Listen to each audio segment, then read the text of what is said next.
'Cause we've been told that's the way our world goes round.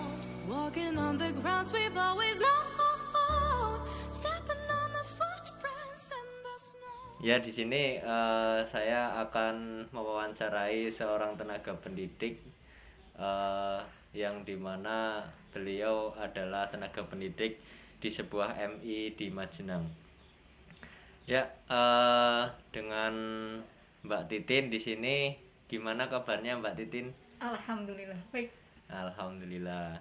Nah, di sini saya akan mencoba mengajukan beberapa pertanyaan tentang dampak COVID-19 bagi ranah pendidikan, terutama di MI atau SD. Nah, yang pertama adalah dalam kondisi saat ini, ada atau tidak murid ibu yang mengalami kesulitan dalam belajar?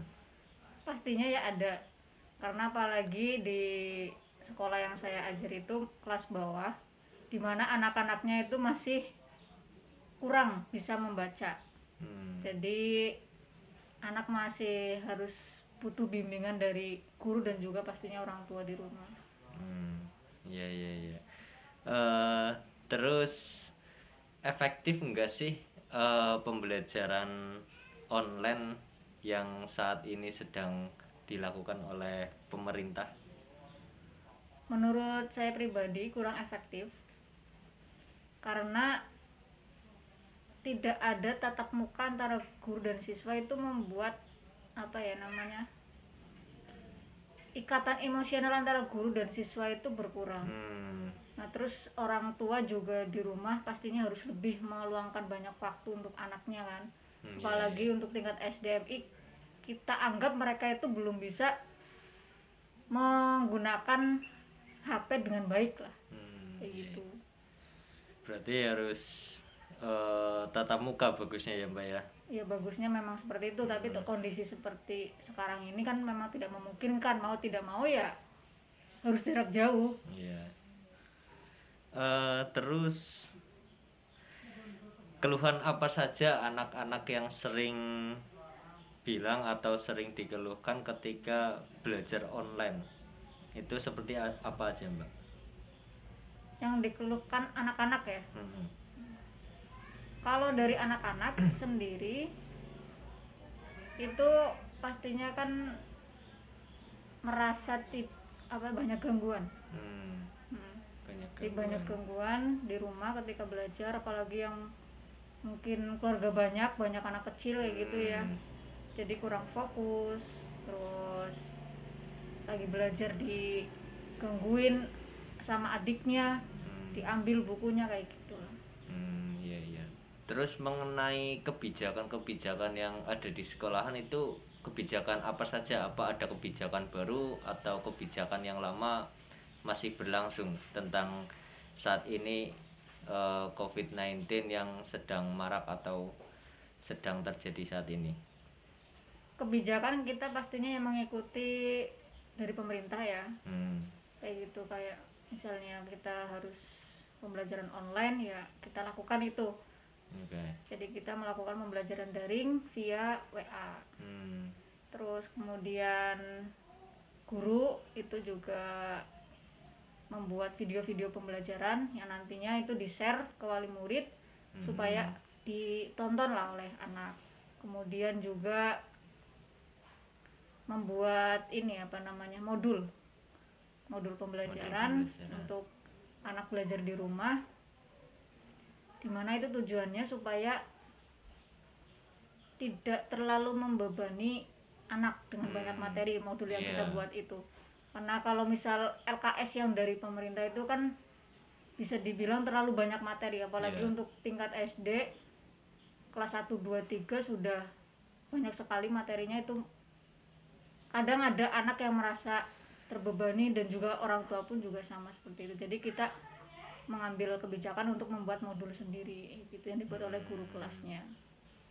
Terus tentang siswa atau murid-murid DMI, ada nggak sih yang misalnya nggak punya HP atau HP-nya masih minjem-minjem, itu ada apa enggak? Ada, pastinya ada.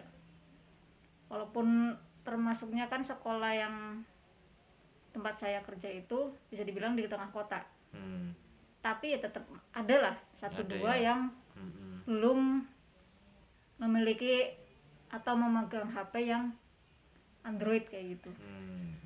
Jadi masih minjem ya. Ya minjem ke saudara, ke keluarga yang lain kayak gitu. Tentang kekurangan tadi kan sudah, terus kelebihannya tentang sekolah daring itu apa Mbak? Apakah cuma kekurangannya? Pastinya kan ada kelebihan tentang sekolah daring melalui WA atau aplikasi, itu apa? Kelebihannya salah satunya ya waktunya tidak fleksibel.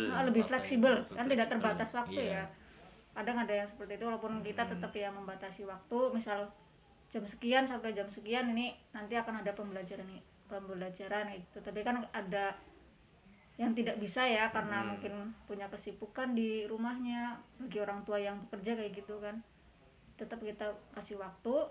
Terus kemudian kelebihan yang lain, jadi anak itu tidak ketergantungan dengan guru saja.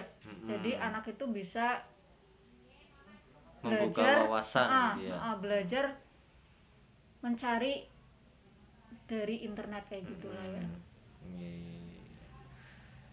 Terus apakah anak-anak mengeluhkan atau ada yang mengeluhkan tentang pembelajaran di rumah, atau ada yang merasa nyaman, itu bagaimana? Seperti yang tadi saya udah bilang, pastinya ada yang mengeluhkan ya, baik anak maupun orang tua. Anak mengeluhnya mungkin ya karena tidak bertemu dengan teman-temannya di sekolah gitu kan, jadi semangat belajarnya jadi kurang, tidak bertemu gurunya kayak gitu kan, itu anak merasa jadi kurang semangat kayak gitu lah dalam belajar. Terus orang tua juga kan yang sibuk kayak gitu, terus udah kerja di luar, terus di rumah nanti harus ngajarin anaknya kan, kadang capek ya. Nah, jadi mungkin emosinya bisa lebih meningkat kayak gitu kan.